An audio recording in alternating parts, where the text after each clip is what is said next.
Në vijim të planit të masave për evidentimin dhe goditjen e kultivimit të bimëve narkotike në ambiente të mbyllura, bazuar në informacionet e siguruara në rrugë operative, strukturat e specializuara të DVP Shkodër në bashkëpunim me Komisariatit të Policisë Malësie Madhe dhe të mbështetur nga forcat e posaçme shqiponja kanë ushtruar kontrolle intensive në ambiente të mbyllura me qëllim konstatimin dhe goditjen e rasteve të kultivimit të bimëve narkotike me anë të llampave, tharjen dhe përpunimin e tyre për shitje.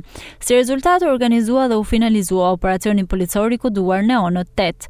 Gjatë operacionit u arrestua në flagrancë shtetasi KN 35 vjeç banues në fshatin Bratosh dhe u shpall në kërkim shtetasi AG 36 vjeç banues në fshatin Vrak. Në vijim të operacionit u ndalua edhe shtetasit VK 27 vjeç banues në fshatin Breglumi, GC 24 vjeç banues në Zagor, FM 63 vjeç banues në fshatin Rashkullaj dhe FK 58 vjeç banues në Shkodër. Si dhe u procedua penalisht shtetasi AS 57 vjeç punues i OSHE për veprën penale shpërdorimi detyrës kryer në bashkëpunim.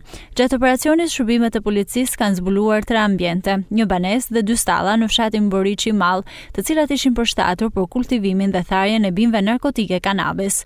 Nga kontrollet në këto ambiente u gjetën dhe sekuestruan në cilësinë e provës materiale 771 bimë të dyshuara narkotike kanabis, 6 kg e 250 gram material bimor e dyshuar kanabis, 195 dhampa, 21 cop aspirator dhe 20 cop filtra ajri, që shërbenin për kultivimin e tyre.